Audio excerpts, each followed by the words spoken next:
Assalamualaikum warahmatullahi wabarakatuh. Selamat malam. Kami dari Malam. kelompok 3 ingin mempresentasikan PPT tentang manajemen sistem input dan output. Sebelumnya, kami ingin memperkenalkan diri masing-masing, dimulai dari saya. Perkenalkan, nama saya Afwan Nopiansyah. Perkenalkan, nama saya Akmal Nur Safir.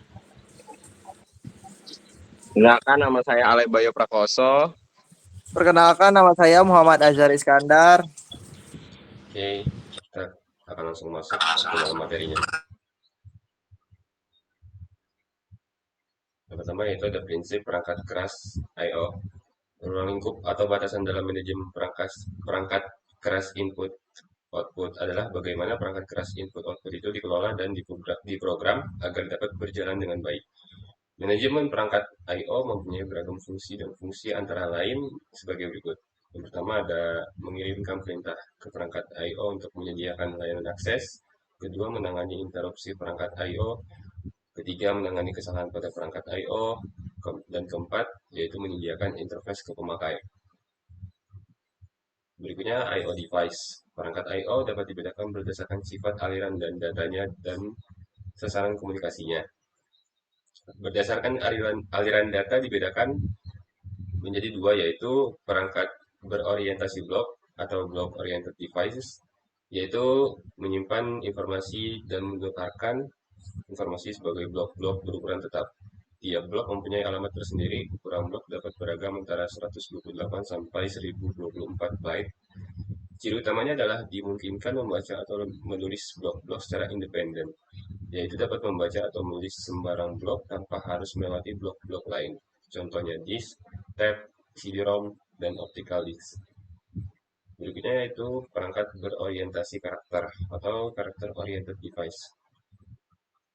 Mengirim atau menerima karakter dan tanpa peduli membentuk suatu struktur blok, not addressable, dan tidak mempunyai operasi SIG. Contohnya terminal, line printer, punch card, network interface, pita kertas, dan mouse. Klasifikasi di atas tidak mutlak karena ada beberapa perangkat yang tidak termasuk kategori di atas. Misalnya POV, memory map screen, dan sensor. Berikutnya device controller, perangkat yang cocok untuk komunikasi dengan perangkat jarak jauh seperti infrared, Bluetooth, wireless, dan lain-lain.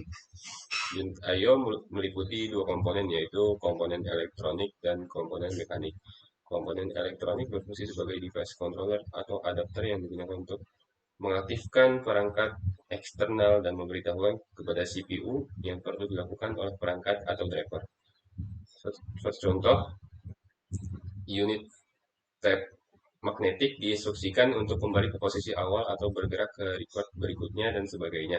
Sementara itu, teknik untuk mengoperasikan perangkat I/O meliputi 3 cara, yaitu yang pertama, perangkat I/O terprogram atau program I/O. Yang kedua, perangkat berkendalikan interupsi atau interrupt I/O, dan yang ketiga, DMA atau Direct Memory Address. Program I/O merupakan teknik mengoperasikan perangkat I/O komputer yang dikontrol oleh program. Kemudian ada Direct Memory Access atau DMA. DMA adalah suatu cara pemindahan data atau informasi dari berbagai memori ke perangkat I/O atau sebaliknya, yang dilakukan secara langsung tanpa campur tangan dari prosesor.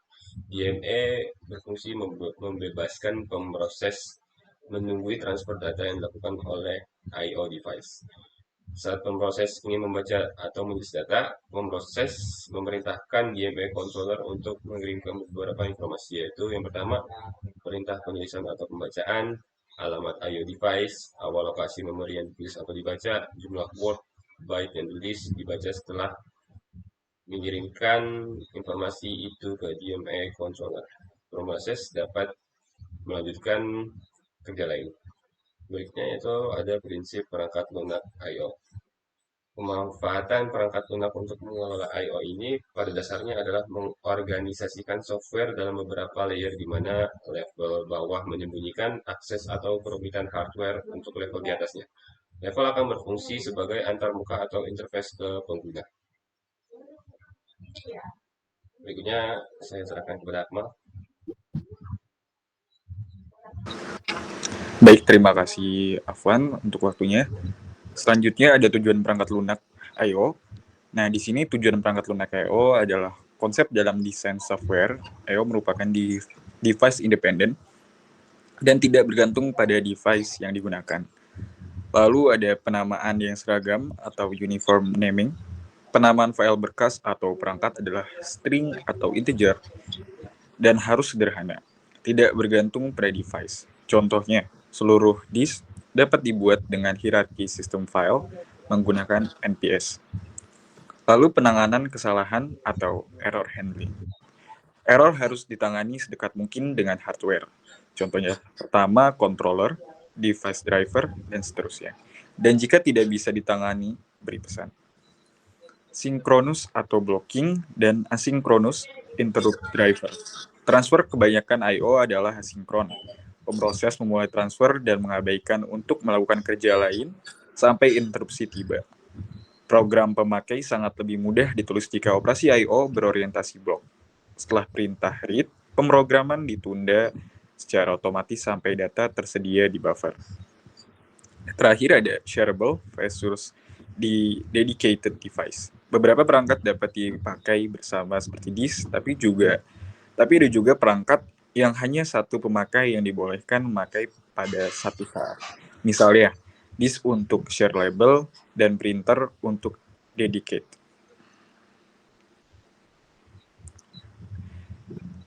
Selanjutnya ada interrupt handler. Interrupt harus disembunyikan agar tidak terlihat rutin berikutnya. Device driver diblok saat perintah I/O diberikan dan menunggu interupsi. Ketika interupsi terjadi, prosedur penanganan interupsi bekerja agar device driver keluar dari state block. Lalu ada device driver. Device driver, seluruh kode device dependen terletak di device driver. Tiap device driver menangani satu tipe atau satu kelas device. Tugas dari device driver untuk menerima permintaan abstrak dari software device independen di atasnya dan melakukan layanan sesuai permintaan atau mengeksekusinya. Selanjutnya, device independent I/O software.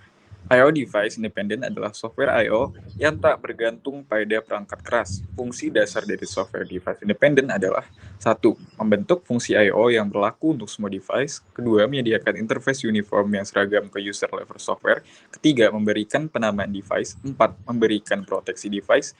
5. Memberi ukuran blok device agar bersifat device independent. 6. Melakukan buffering. 7. Mengalokasi penyimpanan pada blok device. 8. Mengalokasikan dan pelepasan dedicate device. 9. Melakukan pelaporan kesalahan.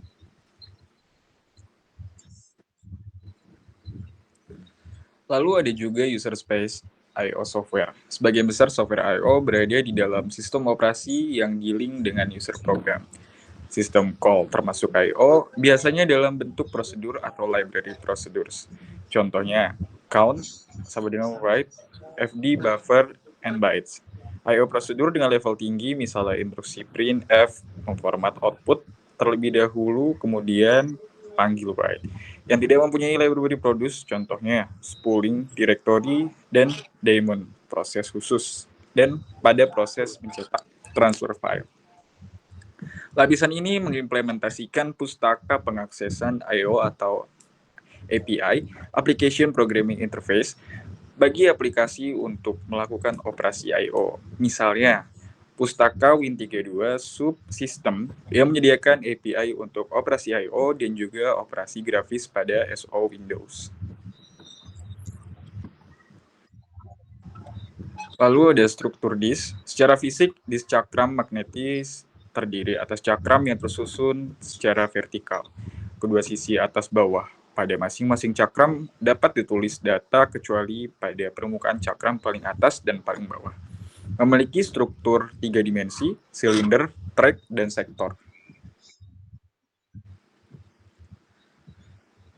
Selanjutnya ada penjadwalan disk. First come, first serve scheduling. Bentuk algoritma penjadwalan disk yang paling sederhana adalah first come, first serve. Sistem kerja dari algoritma ini adalah melayani permintaan yang terlebih dulu datang di queue. Algoritma ini pada hakikatnya adil bagi permintaan MATOK yang mengantri di queue karena penjadwalan ini melayani permintaan sesuai waktu tunggunya di queue. Tetapi yang menjadi kelemahan algoritma ini adalah bukan merupakan algoritma dengan layanan yang tercepat. Sebagai contoh, misalnya di QA, terdapat antrian permintaan blok I/O di silinder.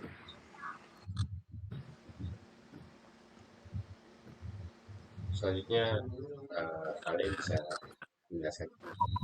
Ya. Dan selanjutnya adalah shortest seek time first scheduling. Shortest seek time first atau bisa disebut SSTF merupakan algoritma yang melayani permintaan berdasarkan waktu pencarian yang paling kecil dari posisi head terakhir, sangat beralasan untuk melayani semua permintaan yang berada dekat dengan posisi head yang sebelumnya, sebelum menggerakkan head lebih jauh untuk melayani permintaan yang lain.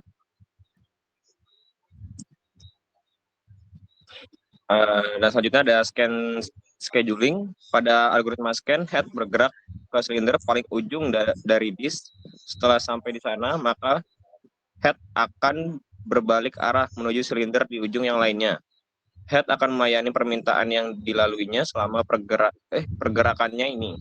Algoritma ini disebut juga sebagai elevator algoritma karena sistem kerjasama yang sama seperti digunakan elevator di sebuah gedung tinggi dalam melayani penggunaannya. Dan yang ketiga itu adalah C-scan scheduling. Algoritma C-scan atau circular scan merupakan hasil modifikasi dari scan untuk mengurangi kemungkinan banyak permintaan yang menunggu untuk dilayani. Dan yang terakhir ada loop scheduling. Algoritma ini mirip dengan scan.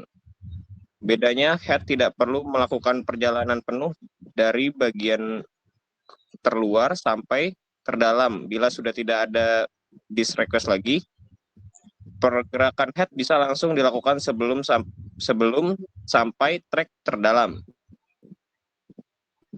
Baik, selanjutnya Azak bisa menjelaskan. Ya, baik. Selanjutnya ada disk management. Disk management adalah sebuah snap-in yang merupakan bagian dari Microsoft Management Console disertakan dengan Windows XP.